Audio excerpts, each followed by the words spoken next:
There were battles that left corpses. There were units that left reports. But there were also fronts that left questions and men who returned unable to explain what they had experienced. Zones where time seemed to stand still. Footsteps that sounded without bodies. Lights that watched from the sky without belonging to any army. Experiences recorded but never fully understood. This is not the story of what was seen. It is the story of what many swore they felt and that the war could never explain. Missing men vanished. As the Third Reich began to collapse in on itself, many of its human pillars faded into shadows. Cities burned. Bridges were destroyed before they could be crossed. Archives were torched in desperation, and names once uttered with trepidation dissolved into smoke before anyone could bring them to trial. There were generals who awaited the end with defeated dignity, ministers who sought impossible deals, and soldiers who surrendered, their hands numb with cold and fear. But there were others who chose the path of disappearance. Men who knew too much, who could not afford to be questioned, who understood that their bodies were less dangerous dead or hidden than alive and imprisoned. Among them were figures as sinister as they were pivotal: Heinrich Müller, Wilhelm Canaris, Rudolf Hess, and Martin Bormann. 4 distinct men, yet united by a single outcome. The world never saw them fall. Heinrich Müller, head of the Gestapo, had been the hidden face of administrative terror. He was neither charismatic nor given to speeches. He was efficient, methodical, and utterly ruthless. He conducted interrogations without raising his voice, oversaw deportations without hesitation, and filed away secrets like someone placing pieces on a chessboard known only to him. In Berlin's final days, as Soviet cannons pushed the city into its final silence, Müller supposedly remained in the bunker or in nearby ministry offices still working. Some accounts indicated that he maintained his composure, convinced he could negotiate his survival by offering information to whoever emerged victorious. Others asserted that he remained committed to the idea of suicide as a final act of the state, an idea he defended to the bitter end. But what was truly disconcerting was what happened next. Nothing. He was not among the captured prisoners. His body was not identified among those found in Berlin. No Soviet report confirmed his arrest. The Americans, too, could find no trace of him. He was a man meticulously recorded in every manhunt, yet he himself became impossible to trace. Some maintained that he died under the rubble and was buried in a mass grave. Others claimed that the Soviets captured him and forced him to work for their secret service for years in shadows.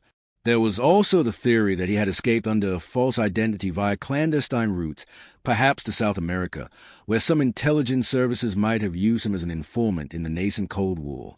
His disappearance became an extraordinary enigma because he was not a minor criminal, but the head of the Reich's internal repressive apparatus. If anyone knew secrets capable of compromising entire world powers, it was Müller.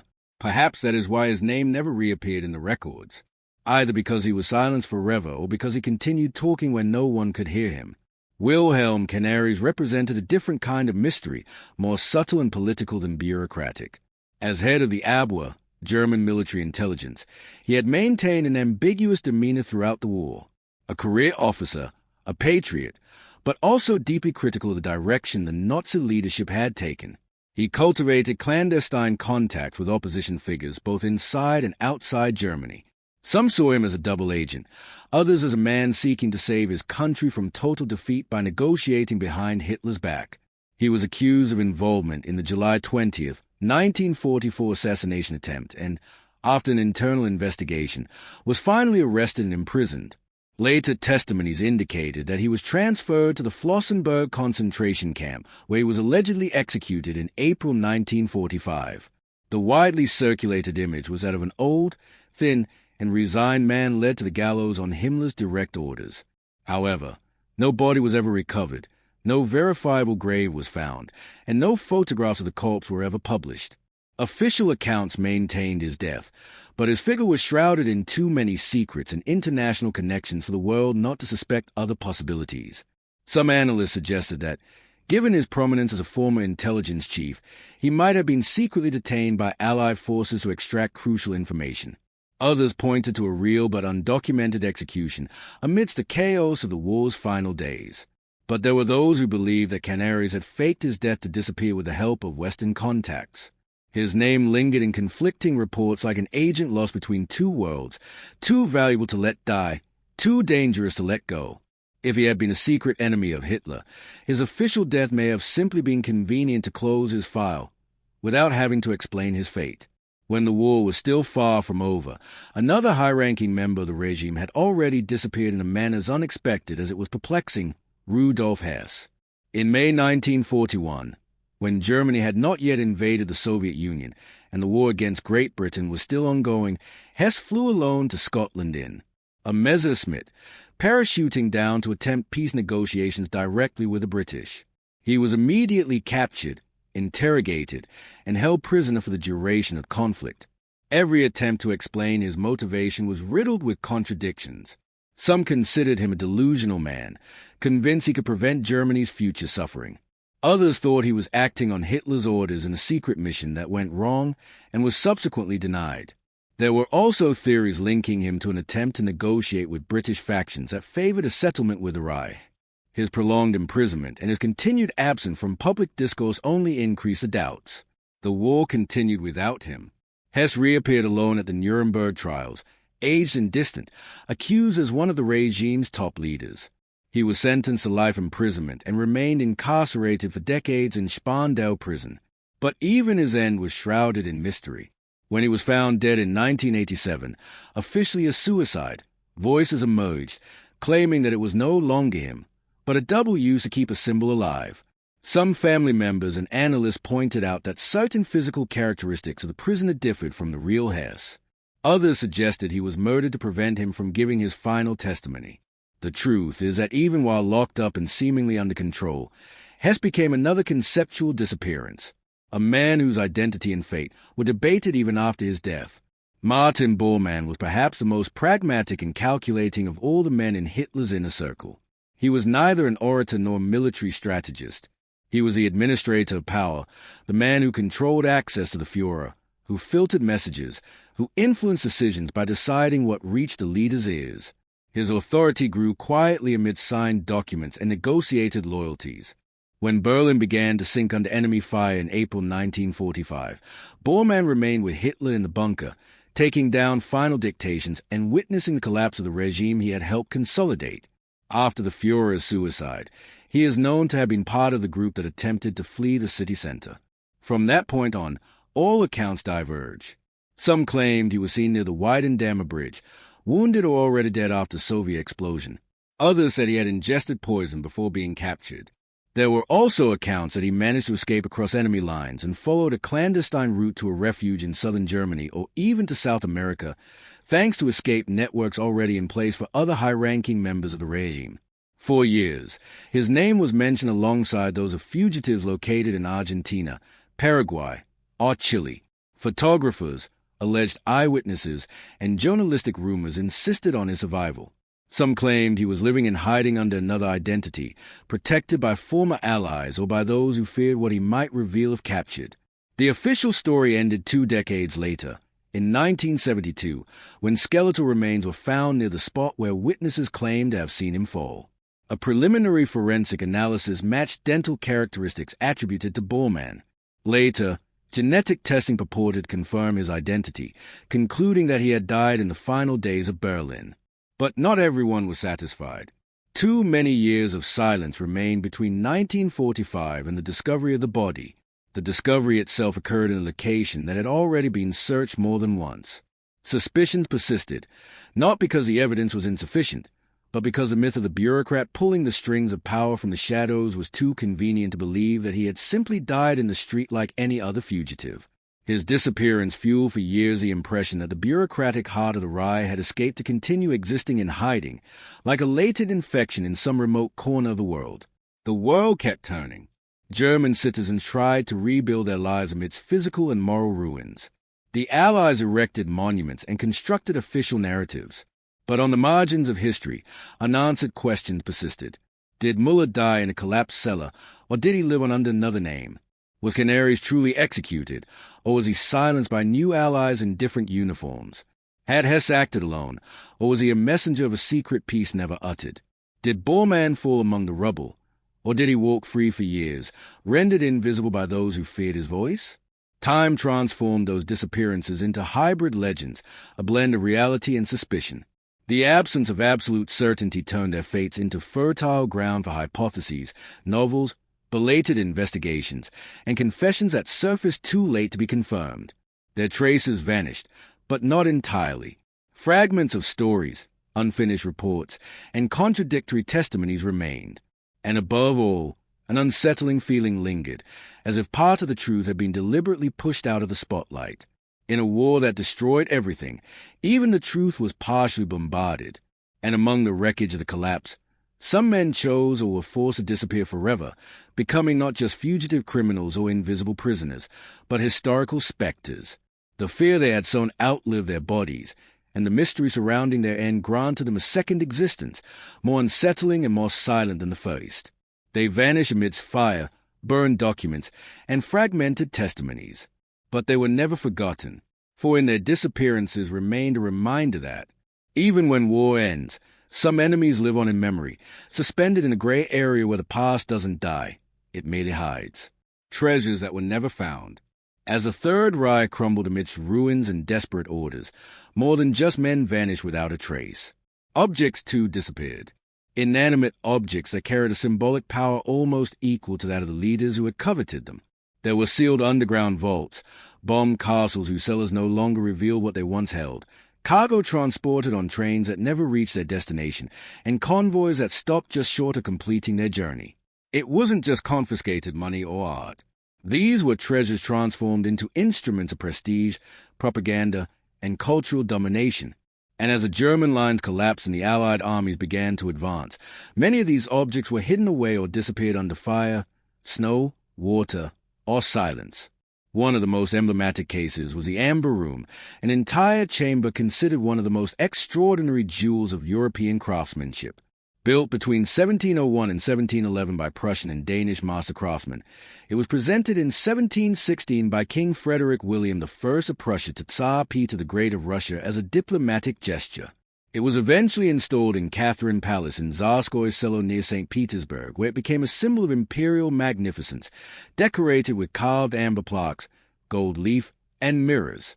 Its value, though not yet precisely calculated in modern times, was considered incalculable due to its uniqueness.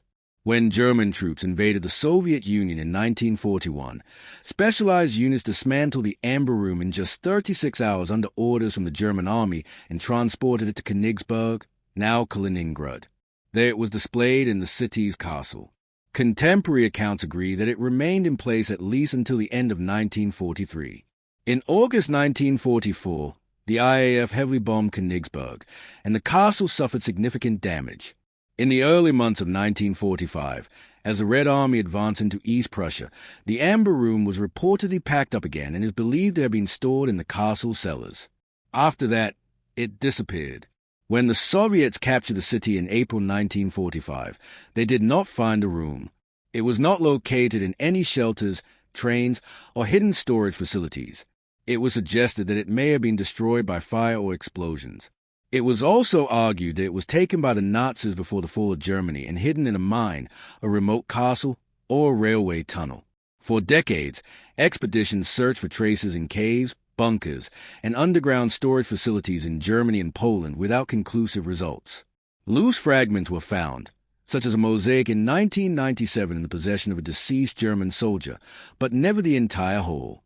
To this day, it remains missing or destroyed, and its reconstruction in Tsarskoye Selo, officially opened in 2003, was not a discovery. It was a recreation based on photographs and plans. The Amber Room case gave rise to a series of documented myths about treasures that disappeared during the German retreat.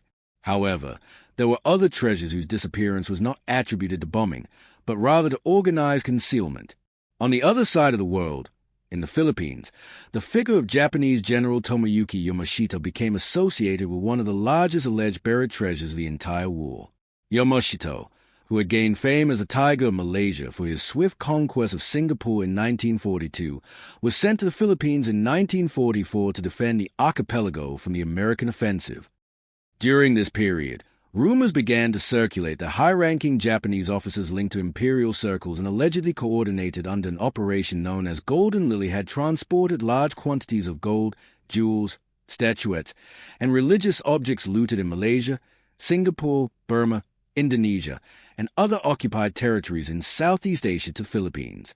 It was said that these treasures were hidden in tunnels hastily dug in mountains, such as in Baguio, or in jungle areas of Luzon before American forces regained control.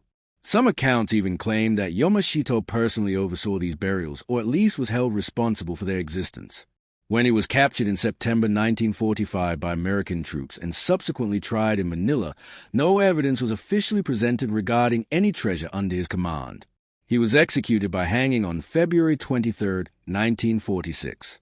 But in later years, alleged confessions from Japanese soldiers, maps with symbols, testimonies from unofficial excavations, and accounts from Americans claiming to have discovered some of the treasure and secretly divided it among themselves began to surface. No large-scale official investigation confirmed the actual existence of a massive treasure trove historically documented as belonging to the Japanese state. However, suspicions were strengthened by the fact that during the war, large quantities of precious metals had indeed been confiscated in Asia by the Japanese military, and there were records of shipments to tactical zones. The supposed Yamashita gold was never officially recovered, but to this day, it continues to be sought by treasure. Hunters who explore mountains and caves in the Philippines, convinced that the treasure exists and that its magnitude surpasses anything that sank or disappeared in Europe. The supposed Yamashita treasure eventually became a living legend, combining verified facts such as Japanese looting in occupied territories and the shipment of valuables to logistical centers with claims impossible to fully confirm. There were tales of tunnels sealed with explosives, prisoners of war executed to eliminate witnesses, officers who disappeared with key information, and coded documents that still circulate on the black market today. Private investigations and even legal proceedings in later decades involved former military personnel, local politicians, and businessmen connected to secret searches. No massive cache officially recognized as Yamashita's gold was ever found, but small quantities of buried valuables were recovered at various times, some likely linked to Japanese wartime looting. What remained beyond any isolated finds was a conviction that riches had been hastily hidden in the face of imminent defeat, and that their precise location was lost along with the last officers who knew the details of its whereabouts. On the other side of the world, in the Austrian Alps, a lake nestled between mountains became the scene of another endless search. Lake Toplitz, located in Styria and approximately 100 to 120 meters deep, had been used by the Kriegsmarine as a testing ground. Toward the end of the war, as was later documented, the Nazis dumped crates of materials related to clandestine operations into it. In 1959, large quantities of counterfeit British banknotes were discovered at the bottom, linked to Operation Bernard, a wry plan to flood the UK economy with mass-produced counterfeit pound sterling. This confirmed discovery further fueled suspicions that chests containing documents, precious metals, or other valuables had also sunk. The lake, surrounded by dense forests and deep areas where oxygen is scarce, gave it an impassable and oppressive atmosphere that reinforced the idea of hidden caches. Throughout the 20th century and up to the present day, numerous expeditions, some authorized and others illegal, have been organized in search of further evidence. Although fragments of deteriorated documents and some metal components were found, the existence of a great treasure was never confirmed. Despite this, the lake continued to be considered a liquid graveyard of the Rye, a place where not only material resources were hidden, but also fragments of covert operations designed to leave no trace. While some treasures were sought underground or underwater, others vanished across borders, discreetly transported before the collapse was complete. Art confiscated by the Nazis was stored in museums, castles, mines, and trains following carefully planned routes. The Einsatzstab Reichsleiter Rosenberg was one of the agencies responsible for confiscating entire collections, particularly in France, Belgium, the Netherlands, and Poland. Hermann Göring, one of the regime's top leaders, personally amassed a collection estimated at over 1,300 pieces, including paintings, sculptures, and European masterpieces. Many of these works were recovered after the war, but others never resurfaced. Among the most emblematic examples was a supposed portrait of a young man attributed to Raphael, last seen in the Czartoryski Museum in Kovno and then moved to Rockhausen. After 1945, its whereabouts became completely unknown. Paintings by Titian, Rembrandt, and Caravaggio were also reported missing, their final fate never fully clarified. Records exist of convoys transporting artworks to safe havens, but these convoys either never reached their destination or were intercepted without their contents ever being recovered. Some works were found decades later in private mansions or among the estates of former officials, but a significant portion of the confiscated European heritage remains unaccounted for. The disappearance of these artistic treasures had a more profound effect than mere material loss. It represented a way of erasing cultural identity or preserving symbolic power even after defeat. Subsequent investigations showed that some hiding places used by the Nazis, such as salt mines in Austria and Germany, contained thousands of carefully protected pieces. But there were also sites that were emptied before the Allies arrived or whose documentation was destroyed to prevent their retrieval. This mixture of systematic planning and eventual chaos meant that some of the loot remained scattered or buried in unknown locations. Some historians argued that certain pieces might have been destroyed to prevent their recovery, while others believed they remained hidden for fear of legal claims or because they had been acquired on the black market after the war. At the end of the war, the victorious army showed interest in recovering what had been stolen. But there was also a selective appropriation of anything with strategic, scientific, or economic value. The recovery of art became a race against time between occupiers and former looters. However, there were objects that were never declared in official records and therefore remained outside any formal search. Thus, the mystery of the missing treasures of World War II was not limited to a specific case, but became a recurring phenomenon in different countries and theaters of conflict. From an amber room that had become an imperial symbol to chests sunk in alpine lakes or Pacific mountains to classical paintings that might still be hanging on some private wall. Each disappearance left behind not only the suspicion of an irreparable loss, but also a disquieting certainty.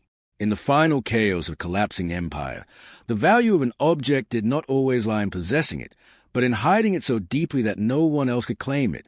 Impossible weapons and prohibited projects. When the war definitively turned in favor of the Allies, some Nazi leaders decided that the only hope lay in a technological revolution capable of altering the course of the conflict at the last moment. Within the regime, there was talk of Wunderwaffen, miracle weapons, as if material and logistical effort could be replaced by a scientific discovery capable of acting as a decisive apparition.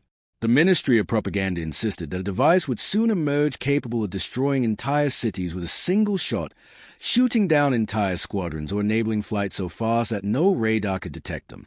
Many of these promises never progressed beyond the drawing board, but some reached the prototype stage. Others saw actual combat, and a few fueled myths so persistently that they survived beyond the Reich's defeat. One of the most enigmatic stories centered on an alleged artifact called Die Glocke, the bell. According to testimonies gathered decades later, especially after 2000 by authors like Igor Witkowski, the project was supposedly developed under SS control of facilities located near the then German city of Breslau, now Wrocław, Poland, or near a mine in the region known as Aulmoor Complex. A device shaped like a metallic bell, approximately 2 meters tall, was described as having adverse biological effects on living beings when activated, capable of killing nearby plants and animals. A reinforced concrete enclosure was allegedly required to contain the emitted radiation or energy. It was also claimed that this device was linked to research on gravity, alternative energy, or even time travel. Although no official source has corroborated this, the truth is that the Nazis did conduct advanced research in fields such as jet propulsion, rocket weapons, and nuclear physics, and the SS had secret projects under Heinrich Himmler's command to exploit any technological advantage. The figure of Die Glocke then emerged as an amalgamation of later rumors, destroyed archives, and the certainty that research had taken place but was never fully documented before the end of the war. As German forces withdrew, facilities disappeared and critical information was evacuated, leaving room for possibilities that could never be proven. But neither could they be completely disproven due to the destruction of archives and the chaotic end in that region. Unlike the bell, whose existence was never confirmed with physical evidence, there was one real weapon that was developed, manufactured, and used, the Messerschmitt Me 262 jet fighter. It was the first operational jet fighter in history, powered by Jumo 004 engines capable of speeds exceeding 800 kilometers per hour, far surpassing the fastest Allied fighters. Its development had begun in 1939, and the first jet-powered flights took place in 1942. Technically, it was ready for mass production long before it saw combat. However, Hitler himself insisted that it should primarily function as a fast bomber, which delayed its entry into service and diverted technical efforts toward a version that never proved as effective as expected. By the time the Mi-262 was deployed in combat in 1944, Allied air power was already overwhelming. Pilots from units like JG-7 managed to shoot down a considerable number of enemy bombers, but the numbers were not enough to change the course of the war. Production was constantly hampered by Allied bombing raids on factories, shortages of materials like chromium and nickel needed for the engines, and a lack of veteran pilots capable of adapting to an aircraft with such a different performance profile. Many aircraft were lost during landings due to mechanical failures or harassment by Allied fighters while climbing slowly after takeoff. German commanders even acknowledged that if the Mi-262 had been introduced a year earlier in sufficient numbers in use from the outset as an interceptor, it could have seriously hampered the bombing campaigns over Germany. However, flawed strategic decisions, political pressure from the Führer on the engineers, and a lack of resources turned a potential revolutionary advantage into a missed opportunity. The mix of cutting-edge science and desperate urgency meant that many Nazi projects operated in a blurry space between the possible and the illusory. For some leaders, the mere promise of a new weapon was enough to bolster their own morale and instill fear in the enemy. It was in this climate that strange reports emerged of lights accompanying aircraft during night flights. It was during this final stage of the conflict that pilots began to report numerous sightings of luminous objects during night missions. These objects appeared to accompany or follow aircraft without exhibiting any conventional behavior. These sightings became informally known as Foo Fighters, a term popularized by American aviators from late 1944 onward. Operational reports describe bright spheres, sometimes orange or white, moving at high speed and seemingly capable of following Allied fighters and even positioning themselves in front of them without causing direct damage. Pilots from British and American squadrons claimed to have seen these lights over Germany, France, and the Pacific. Interestingly, some testimonies gathered after the war indicated that the Germans had also reported similar phenomena and suspected they were Allied weapons. While it was never proven that they were Nazi artifacts, it was confirmed that the Germans developed projects involving explosive drones and remotely controlled anti-aircraft systems. To this day, there is no conclusive evidence linking Foo Fighters to any specific technology produced during the war, leading some historians to explain them as optical illusions, electrical discharges in the air, or psychological reactions to combat stress. Even so, their appearance in military reports from both sides has fueled the mystique surrounding the aerial warfare. While questions arose in the skies that no one could answer clearly, more thoroughly documented scientific research was underway underground. Some of it aimed at obtaining a definitive weapon, the atomic bomb. The German regime had initiated its nuclear program in 1939 under the direction of scientists such as Werner Heisenberg, Otto Hahn, and Kurt Diebner in what became known as Project Uranverein, the Uranium Club. Otto Hahn had achieved the nuclear fission of uranium in 1938, which laid the theoretical groundwork for the development of a bomb. But the German program lacked priority investment, strategic coordination, and material resources comparable to those mobilized by the United States in the Manhattan Project from 1942 onward. German laboratories made progress in the design of an experimental reactor, although attempts made at facilities such as Hagelosh never managed to produce a self-sustaining reaction. Research focused more on the potential use of uranium as an energy source than as an immediately usable weapon. Some historians maintain that Heisenberg failed to correctly calculate the critical mass necessary for a nuclear explosion, while others argue that he deliberately slowed the project to avoid equipping the regime with a weapon of mass destruction. Whatever the truth, it is clear that by the time the Allies captured leading German scientists in 1945 and recorded their conversations in confinement at Farm Hall, England, they expressed surprise upon learning of the destruction of Hiroshima, revealing that Germany had not achieved an advanced stage of nuclear development. The dream of an absolute weapon under the Reich's control had been outpaced by Allied industry and organization. However, another project was indeed carried out, though not in Germany, but in Asia, and its scope was not technological, but biological and brutal. In Manchuria, under Japanese occupation since 1931, a secret unit of the Imperial Army known as Unit 731, led by General Shiro Ishii, had been established. Its main base, located near Harbin, functioned as a bacteriological research center where biological weapons were tested on live humans, primarily Chinese, Soviet, and Korean prisoners. The victims were deliberately infected with diseases such as bubonic plague, anthrax, cholera, and typhus to study the effect of contagion, the progression of symptoms, and mortality. Vivisections without anesthesia, amputations to investigate gangrene, and exposure to extreme cold to observe the effects of freezing on human tissue were also performed. It is estimated that thousands of people died in these experiments. At the end of the war in 1945, the unit destroyed many of its facilities to hide evidence. But it is believed that much of the scientific data collected was not eliminated. The most disturbing thing was that after the Japanese defeat, high-ranking U.S. officials allegedly negotiated with Shiro Ishii and other scientists from Unit 731 for their legal immunity in exchange for the data obtained in their experiments. This allowed several of these doctors not only to avoid being tried as war criminals, but also to continue their careers in Japanese institutions or to quietly collaborate with Western research. Unlike the more mythologized German projects such as Die Loka, Unit 731 was a proven intentional and operational horror that put human suffering at the service of a desperate quest for military superiority. Thus, amidst technologies that never functioned, prototypes that never proliferated, unexplained phenomena, and sciences that cross the boundaries of human understanding, the Third Reich and its allies gambled on projects aimed at salvaging the unsalvageable. Some were recorded as advances that would influence aeronautics or subsequent technology. Others became legends that may never be verified. Some remained hidden behind mountains or ruins, and still others wrote in blood data that no laboratory should have considered valuable. The hope of an impossible victory clung to these projects as a last resort.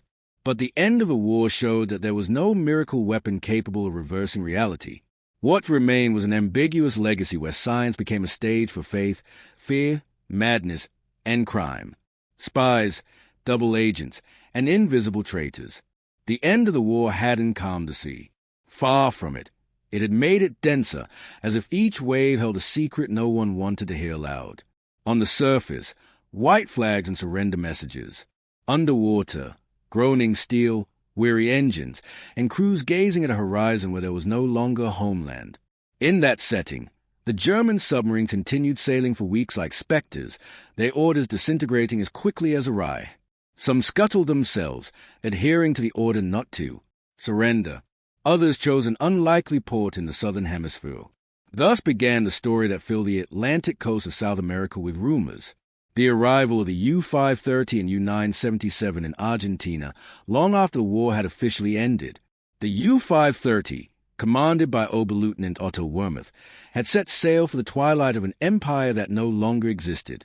On July 10, 1945, it unexpectedly appeared in Mar del Plata. It arrived without its deck gun, which had been jettisoned, and without its ship's papers, which the crew confessed to having destroyed. The surrender was immediate, almost silent, as if the vessel had surfaced only to admit that it no longer had anyone to save. Argentine authorities took custody. The Americans interrogated its men with an interest that blended military and political considerations. The interrogation focused on a point that no one wanted to fully address: whether the vessel had transported high-ranking individuals or any exceptional cargo before surrendering. The sailors denied any such passage. Rumors did the rest. There were whispers of secret landings on secluded beaches, inflatable boats disappearing in the early hours, leather suitcases filled with documents, and heavy metal bars. The only certainty was a date in the port, July 10th, Mar del Plata, a submarine that declared itself without a mission and without papers.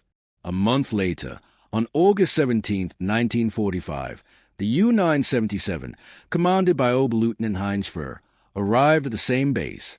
The chronological and geographical coincidence turned the event into a legend.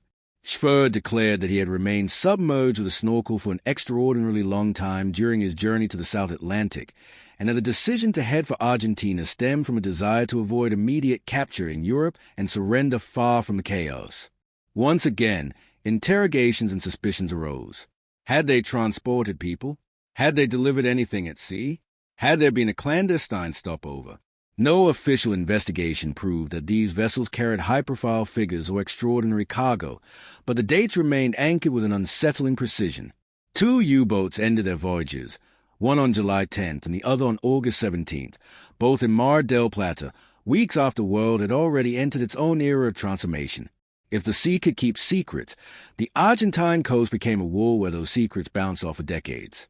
The two incidents had an immediate effect. They fueled stories of escape routes. There was talk of ratlins crossing Mediterranean ports, of passports changing names in small stations, of priests helping to hide people, of Italian, Spanish, or Swedish ships turning a blind eye. And on top of that map, the submarines added a layer of unease. A U-boat didn't need the complicity of a consulate or a border official. It could sail silently for weeks, surface at night, drop off a boat, and disappear again. That's what people imagined when they saw the photographs of the grey hulls off the dock, that they had come to drop off something or someone. Wormuth and Schwer insisted that they hadn't. There was no evidence to the contrary. The sea once again remained silent. Meanwhile, in the far north, another tale of steel and shadows lingered, this time with a measurable and terrible consequence. The U-864 had set sail on a mission that bore its own name, Operation Caesar. Its destination was Japan.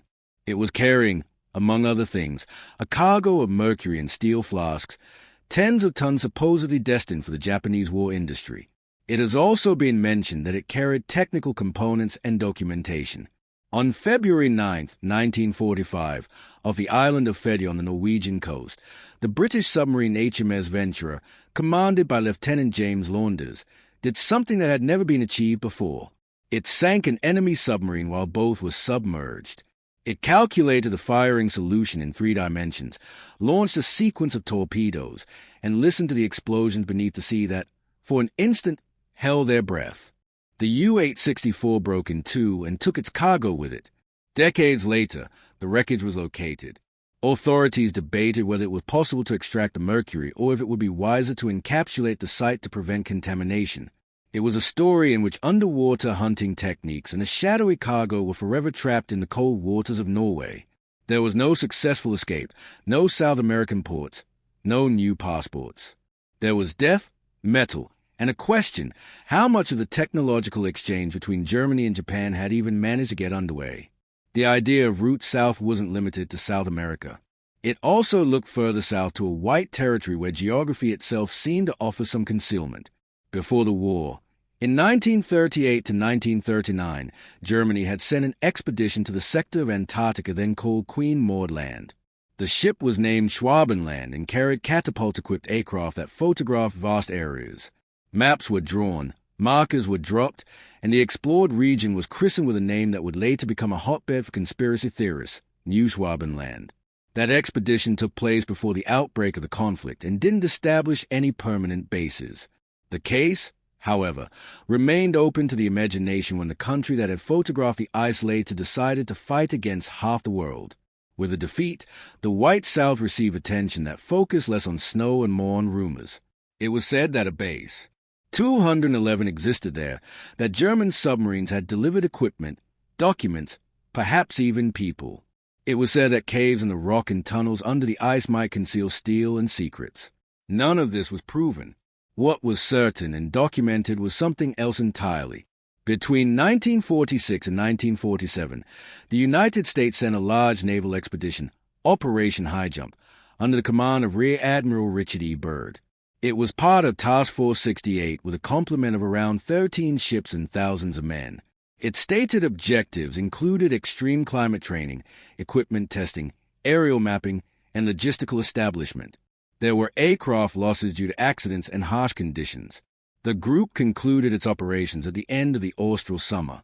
As time passed, those simple facts were twisted by others, that the mission had been a covert combat campaign, that there had been clashes, that the withdrawal was due to an unnamed enemy.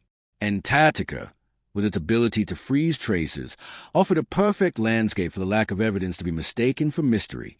The common thread running through this entire spectrum, later rivals in the South Atlantic, aborted missions to Japan, pre-war ice maps, and large-scale naval deployments afterward, with a word that appears nowhere in any official report, yet defines this chapter with precision: escape. Escape from justice. Escape from memory. Escape from surrender itself. Every submarine that continued sailing after May 1945 carried a debt to time. Sailing was no longer about obeying admirals' orders.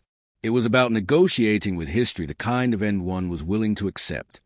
sinking on the high seas and destroying evidence, appearing in a distant port to avoid immediate imprisonment, or attempting a final surrender that would cross continents and oceans to reach an ally whose fate was also twisting. On that chessboard, the U-530 and the U-977 made a choice. The U-864 could make none. One was etched into the Argentine dock with a precise date. The other one rests in toxic silence facing Norway with another date recorded by sonar. The post-war period saw a proliferation of discrete routes that had little to do with uniform convoys. There were merchant ships with dubious papers, captains who asked no questions, and crates transferred from one hold to another on the high seas. Sometimes not even that was necessary. A port that didn't pay much attention to anyone's logbook was enough. In that world, a submarine was both more and less than a ship. More because it could approach undetected. Less because it carried on board phantoms that were far too heavy. Argentina, Chile, Uruguay, Brazil, all those names resonated in report after report. Not because of what was proven, but because of what couldn't be entirely ruled out. That's how certain mysteries operate. They don't add facts. They subtract certainties. The sea, which doesn't archive, kept the details. The chronologies remain clear in their essentials. July 10th and August 17th, 1945 in Mar del Plata. February 9th, 1945 off Fedia. 1938 to 1939 during the German Polar Expedition. 1946 to 1947 during the American Antarctic Operation. Upon these fixed points, a larger map has been drawn, made of broken lines, possible landings, alleged cargoes, names that sometimes surface decades later on another shore. There were investigations. There were books. There were denials. But the helmets that once cut through black water didn't reveal everything they knew. Steel, when it rusts, also learns to be silent. In the end, the submarines and their escape routes revealed less about technology than about will. The desire to choose how to end things, the impulse to avoid capture, to avoid confessing, to avoid leaving behind a closed file that could be read in court. In that respect, the ocean was more than a physical medium. It was an alibi. 2 arrivals at the same port, a month apart, were enough to ignite a question that even today defies definitive answers. A sinking unique in submarine history established the exact graveyard of a transfer that never took place. A polar expedition before the war and another afterward sustained belatedly the suspicion that the far reaches of the map could be more than just landscapes. Between those dates and those waters, the feeling lingered that the war didn't end in May 1945, but continued to slip silently beneath the surface, and that as long as there are shores where a gray hull can surface unannounced, there will always be those willing to believe that someone is still waiting to disembark. Battles where something didn't add up. The front lines had always been a place where maps seemed to tell the truth, but the ground itself contradicted it. Battles were recorded with precise dates, division names, and casualty figures, but some engagements left something unresolved, not because it was unknown who won or lost, but because the terrain itself seemed to have swallowed a part of the story. There were places where the dead lost their names, where orders lacked logical explanation, and where survivors returned unable to explain why they had been there.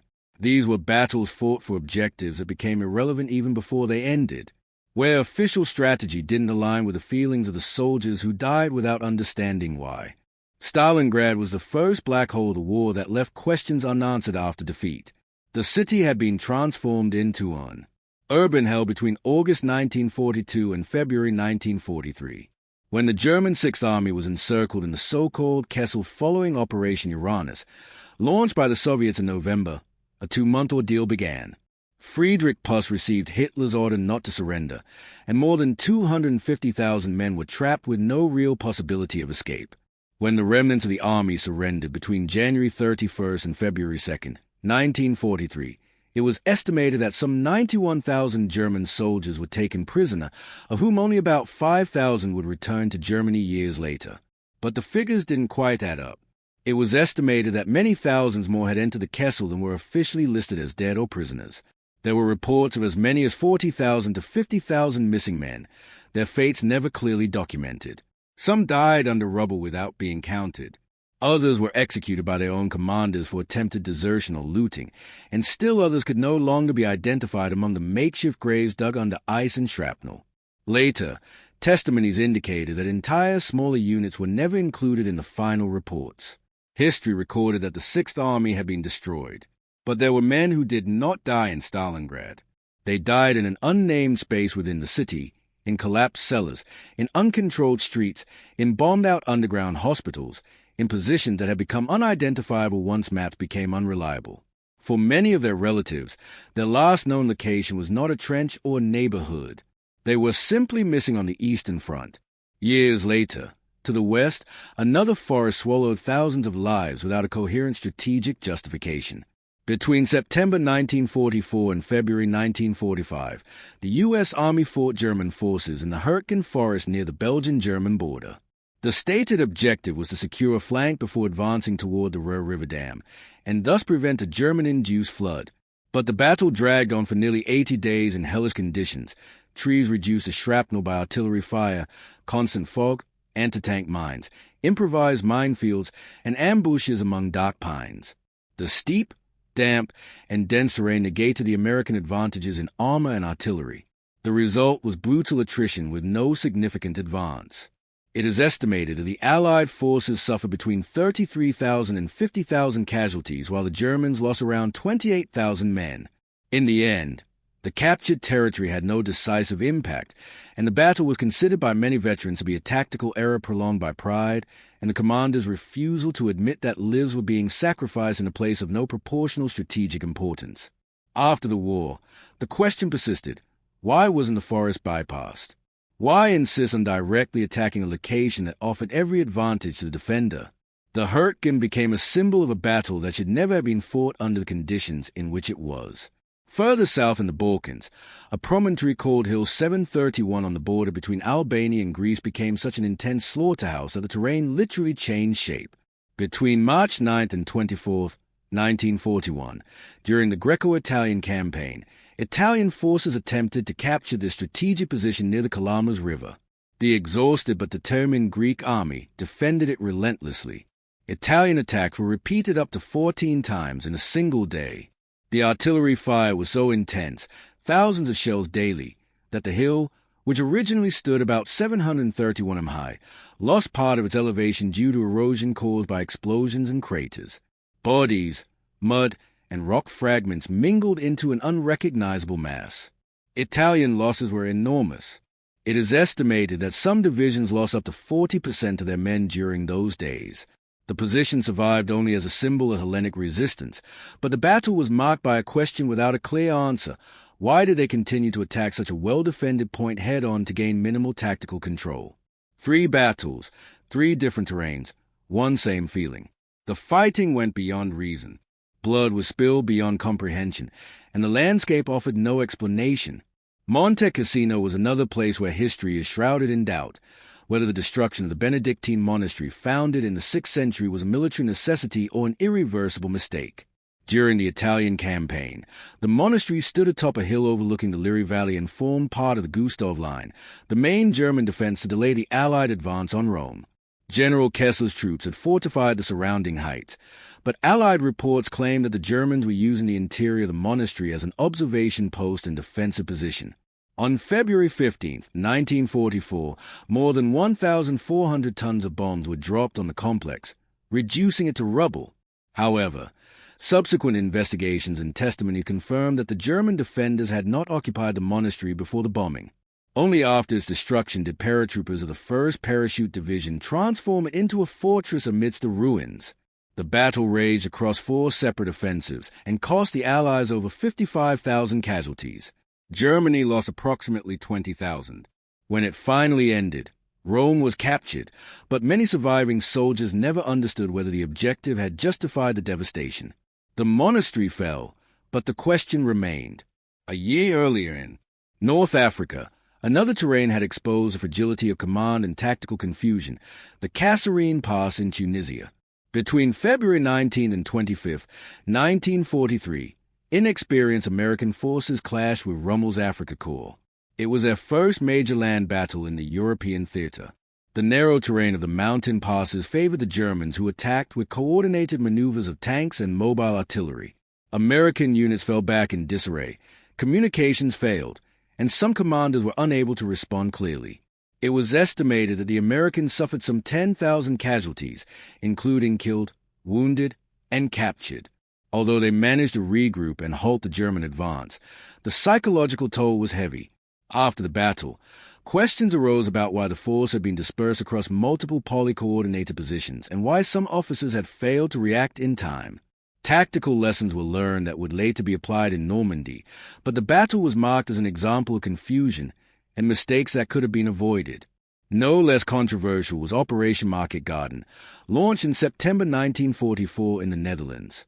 Designed by British Field Marshal Bernard Montgomery, it aimed to capture a series of bridges in Arnhem, Nijmegen, and Eindhoven through the largest airborne deployment to date with the objective of crossing the Rhine and opening a rapid route into Germany. However, Allied intelligence had indicated that German armored units such as the 9th and 10th SS Panzer Divisions were at rest near Arnhem. Despite these reports, the operation proceeded. The British paratroopers of the 1st Airborne Division held out for 9 days, surrounded and without sufficient reinforcements. Of the 10,600 men deployed to take the Arnhem Bridge, only about 2,400 managed to return to Allied lines. The operation was declared a failure, summed up by the phrase, "one bridge too far." The lingering question was whether the enemy was deliberately underestimated or whether the desire for a quick victory clouded tactical judgment. Many survivors felt they were sent on a mission with no realistic chance of success. On the Eastern Front, there was a battle that went almost unmentioned for years, as if the memory itself were too uncomfortable to fit into a heroic narrative. Between January 1942 and March 1943, in the Rezhev salient northwest of Moscow, the Red Army launched multiple offensives to drive out the German forces of Army Group Center. The battle was brutal, characterized by frontal assaults across swampy terrain, extreme temperatures, and constant artillery fire. The result was massive attrition without a decisive victory in the initial attempts. Soviet casualties were estimated at between 500,000 and 1 million men, depending on the source. German casualties were around 300,000. The battle was so bloody and protracted that the Soviets themselves called it the Rezhev slaughterhouse. For years, official accounts downplayed it so as not to tarnish the narrative of strategic victories after Moscow. Many soldiers disappeared without burial or documentation. Only in the 21st century has the memory of this forgotten front begun to be recovered. Each of these places left something that didn't fit into the official reports. In Stalingrad, the whereabouts of all the dead were never known. In Hurtgen, no one explained why there had been such a strong insistence on the battle. On Hill 731, the human cost of a hill that no longer existed was ignored. At Monte Cassino, a monastery was raised based on mistaken suspicion. At Kasserine, a makeshift defense nearly collapsed. In Arnhem, men were sent to hold up a bridge that couldn't be secured. At Rezhev, an inglorious battle was fought on a plain that was later almost erased from official memory. The war was also a tribunal of the land, and in many of these places, the land still refuses to accept the verdict. Weapons and technologies lost on battlefields. In the Pacific jungle, one of the most brutal forms of time distortion occurred. The Battle of Peleliu, which began in September 1944, was described by U.S. Marines from the 1st Marine Division as a place where minutes stretched into hours and days seemed to have no beginning or end. The extreme heat, unbearable humidity, and crossfire from hidden bunkers created a psychological state where time seemed to fragment. Several Marines stated in later medical reports that during the most intense fighting, they lost all track of how long they had been fighting. One of them recounted, "It seemed as if we were fighting for hours without moving an inch, as if we were glued to the rock." Only when night fell did they realize that it had been just an afternoon. At Monte Cassino during February 1944, Polish and British soldiers reported feeling that some days seemed to repeat themselves. A lieutenant in the Polish Second Corps wrote in his notebook that there were moments when he had the impression of hearing the same gunshot again, as if the echoes didn't correspond to the actual rhythm of the battle. There were no measurable supernatural phenomena, but there was a consensus. Under certain extreme conditions, the collective perception of time had begun to fracture. In the forests of the Western Front, especially during the Hurtgen conflict, accounts emerged relating not so much to what was seen, but to what was heard. The damp coniferous terrain distorted the sound of artillery fire, generating echoes that seemed to originate from directions opposite to the actual trajectory of the shots. But there were also testimonies from American soldiers who claimed to have heard footsteps behind them even though there was no enemy nearby. a veteran of the 28th Infantry Division, recounted that one night in November 1944, as his platoon was falling back into the trees, he clearly heard synchronized footsteps a few meters behind the formation. He ordered them to halt to check if any Germans were following them, but the sound stopped immediately. As they resumed marching, the footsteps returned. The platoon stopped again, but nothing was ever found. The soldiers stated that the footsteps sounded as if someone were walking beside them, not running, not attacking, just keeping them company. The incident was recorded in a medical report on combat stress as an example of auditory hypersensitivity under conditions of exhaustion. But some veterans insisted, even years later, that they had heard it with full awareness. There were also accounts of presences perceived indirectly, not through direct vision, but through a collective feeling. In Narva during the winter of 1944, Wehrmacht soldiers deployed in defensive positions claimed to feel someone on the other side of the trenches even before the Soviets had launched their attack. Some said the air grew heavy before the assault, as if the enemy were already among them. A German sergeant wrote in a letter seized by the Soviets after his capture, "I don't understand. But some nights I feel someone is behind me. Even when I'm alone in my post, it's not fair. It's as if I know someone is there breathing silently." These impressions were later attributed by military psychologists to states of heightened alertness combined with nervous fatigue. But the fact that several soldiers described similar sensations without communicating with one another left a statistically striking record. In some episodes of the German retreat from the Caucasus in late 1942 and early 1943, there were units whose trails became unclear in the records. They didn't vanish into thin air, but their dissolution wasn't clearly documented. Some groups were attacked by mobile Soviet forces and scattered across mountainous terrain with no possibility of regrouping. Prisoners of war interrogated by the Soviets mentioned companies that disappeared into the fog and never reached their rendezvous point. One of them stated, "We heard gunfire, but we didn't see any sign of them afterward. Maybe they were captured. Maybe they hid and froze to death. We never knew." Later military historiography explained these disappearances as a consequence of the disintegration of command, the lack of communication, and the extreme terrain. However, in some cases, soldiers who managed to return claimed that they had marched for hours, searching for their comrades without finding a single body or abandoned trench, as if they had taken an invisible path. These phenomena were never presented as supernatural events by those who experienced them, but rather as situations where the reality of combat became uncertain, where violence and psychological pressure generated experiences that did not fully conform to either military logic or the cold rationality of reports. On certain fronts, there were times when the enemy seemed faceless. During the German retreat from East Prussia in the winter of 1945, several Soviet reports recorded that groups of Wehrmacht soldiers were found dead in positions with no clear signs of recent combat. There were no scattered shell casings or signs of hand-to-hand fighting. They appeared to have been stopped by something that had caught them off guard. Although official reports attributed it to sniper attacks or night infiltrations, some combatants who found those bodies claimed that the dead men's expression showed extreme surprise, as if they had seen something they couldn't process before dying. One of the surviving Soviet soldiers mentioned in a post-war interrogation that there was total silence, too much silence, as if something had happened before they could even fire. Isolated reports from the Pacific Front described situations in which lights moved erratically across the sky without corresponding to flares, searchlights, or known aircraft. In New Guinea, Japanese soldiers spoke of bright spheres that seemed to observe from the sky before vanishing. On Guadalcanal, U.S. Marines reported sightings of luminous points following marching columns. Although these phenomena went beyond the so-called Foo Fighters reported on the European front, they shared a common feeling. The enemy did not always appear as a recognizable human figure. The fear stemmed not only from enemy fire, but also from the suspicion of being observed by something they could not identify. At the other end of the spectrum of the inexplicable were collective experiences that some soldiers interpreted as inexplicable protection. In Normandy, during the first few days after D-Day, there were accounts from units that were isolated and surrounded by German forces, yet managed to survive for hours undetected. One American platoon recounted how they remained in a ravine, awaiting an imminent attack that never came. They described feeling an eerie calm, as if the sounds of combat had partially died away around them. When they were finally rescued, some claimed they couldn't understand why the Germans hadn't located them given their exposed position. One survivor said in an interview years later, "I don't know how we're still alive.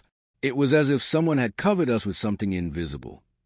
In the final advance toward Berlin, some Soviet soldiers described conflicting feelings, a mixture of extreme fear and a strange certainty that they would reach the end without falling. One battalion commander wrote that during the entry into a village near Cielo, when the firing had momentarily ceased, several of his men insisted that they must not move yet, as if something told them that the danger had not passed. Minutes later, an improvised booby trap of hidden explosives detonated. That inexplicable stillness saved dozens of them.